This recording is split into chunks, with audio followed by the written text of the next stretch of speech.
दोस्तों, स्वागत है लाइव लर्न स्टडी में। मैं हूं सुनील राय। आज हम लोग धन विधेयक के बारे में पढ़ेंगे। धन विधेयक कहते किसको है? देखिए, धन विधेयक पढ़ने से पहले थोड़ा हम लोग ये जान लेते हैं कि विधेयक कैसे पास होता है। जब आप विधेयक को पास होने की प्रक्रिया को समझ जाएंगे तो आप धन विधेयक को बहुत आसानी से समझ जाएंगे। देखिए, हम लोग संसदीय शासन व्यवस्था को अपनाए हैं और संसदीय शासन व्यवस्था के अंतर्गत सर्वोच्च पद राष्ट्रपति का होता है। सर्वोच्च पद राष्ट्रपति का होता है और दो सदन होते हैं इसके संसद के। पहला लोकसभा होता है, दूसरा राज्यसभा होता है। कोई भी विधेयक या तो लोकसभा में पास होगा या तो राज्यसभा में पास होगा, ध्यान रखिएगा। और जब दोनों सदन में पास हो जाएगा तो सीधे राष्ट्रपति के पास भेजा जाता है और राष्ट्रपति के पास भेजने के बाद वह कानून का रूप ले लेता है। लेकिन धन विधेयक के बारे में यह शर्त है कि धन विधेयक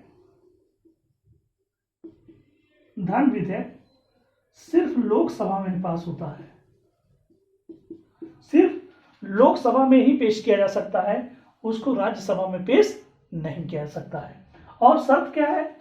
सबसे पहली शर्त है कि लोकसभा अध्यक्ष की अनुमति अनिवार्य है।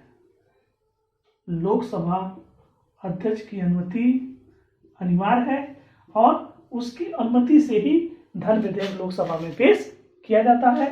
कई बार सवाल आपसे पूछा गया है कि धन विधेयक को कहाँ पे पेश किया जा सकता है? लोकसभा में, राज्यसभा में, दोनों सदनों में, उपयुक्त में से कोई नहीं। तो आपका उत्तर होगा कि धन विधेयक को सिर्फ लोकसभा में पेश किया जाता है और यह लोकसभा में पेश करने से पहले लोकसभा अध्यक्ष की अनुमति आवश्यक है। अब जब लोकसभा इस पर अनुमति देता है तो अनुमति देने के बाद यह राज्यसभा को भेज दिया जाता है। जब यह राज्यसभा को भेजा जाता है तो राज्यसभा इस पर विचार करती है। विचार करने के बाद इसको 14 दिन के भीतर इसको लौटाना होता है। 14 दिन के भीतर इसको लौटाना होता है।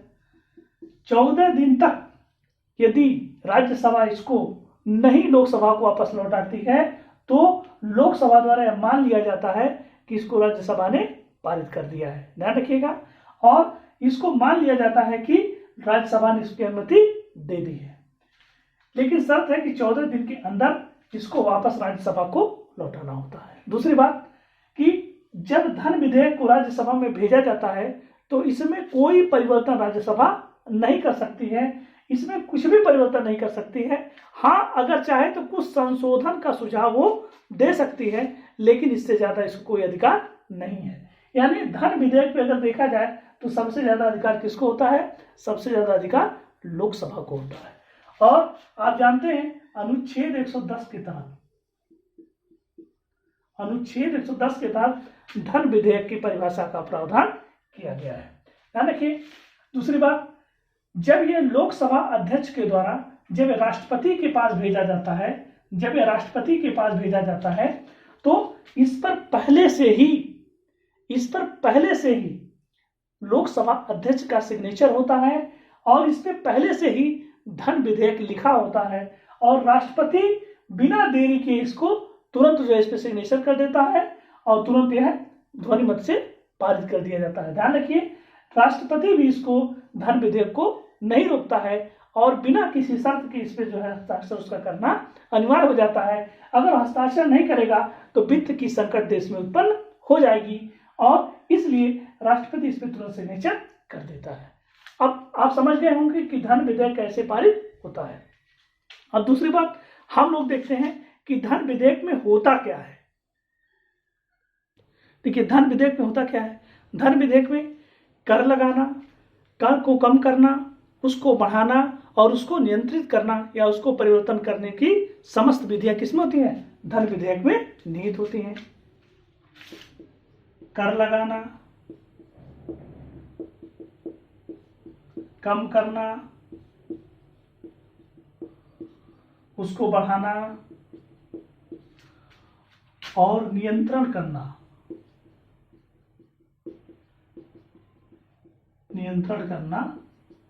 शामिल होता है। किसमें? धन विधेयक में। दूसरी बात, भारत सरकार की ओर से ऋण लेने के बाद ऋण को नियमित करना और उसके किसी अधिभार में कोई परिवर्तन करना किसमें शामिल होता है? धन विधेयक में शामिल होता है। भारत सरकार से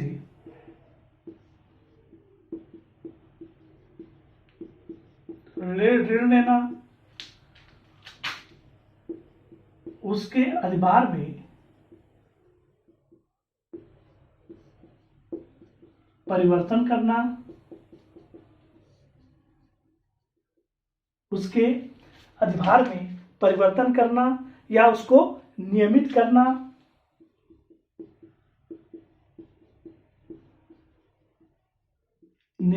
शामिल होता है। उसके नियमित करना शामिल होता है। ध्यान रखिए। तीसरी बात, तीसरी चीज में क्या शामिल होती है? भारत की संचित निधि से या आकस्मिक निधि में कुछ धन डालना हो या कुछ धन निकालना हो, यह सभी शर्तें किसमें निहित होती हैं? धन विधेयक में शामिल होती हैं। भारत की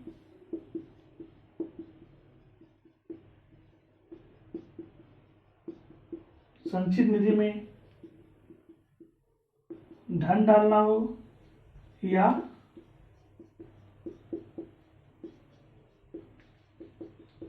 फिर निकालना हो, ये किसमें शामिल होगा? धन विधेयक के अंतर्गत शामिल होगा। ध्यान रखिए, भारत की संचित निधि के व्यय संबंधी के लिए धन विधेयक से धन दिया जाता है।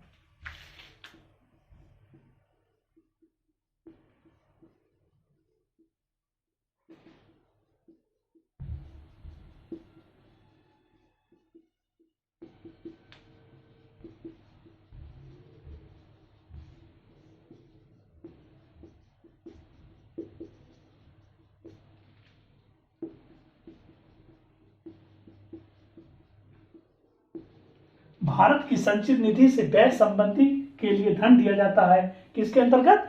धन विधेयक के अंतर्गत। ध्यान रखिएगा, धन विधेयक के अंतर्गत सबसे पहली चीज क्या शामिल होगी? टैक्स लगाना, टैक्स को कम करना, टैक्स को बढ़ाना, टैक्स को नियंत्रण करना, किसके अंतर्गत शामिल होता है? धन विधेयक के अंतर्गत शामिल होता है। दूसरी बात, भारत सरकार से ऋण लेना, उसके अधिभार में परिवर्तन करना, उसको रेगुलर करना, किसमें शामिल होता है? धन विधेयक के अंतर्गत शामिल होता है। भारत की संचित निधि में धन डालना और फिर उसका निकालना किसमें शामिल होता है? धन विधेयक के अंतर्गत शामिल होता है। भारत की संचित निधि से व्यय संबंधी के लिए धन दिया जाना किसके अंतर्गत शामिल होता है? धन विधेयक के अंतर्गत शामिल होता है। संचित निधि क्या होती है? जिसमें वेतन भत्ते, भारत के राष्ट्रपति सर्वोच्च जो पद होता है वो किसके अंतर्गत दिया जाता है? भारत की संचित निधि के अंतर्गत दिया जाता है। थैंक यू दोस्तों।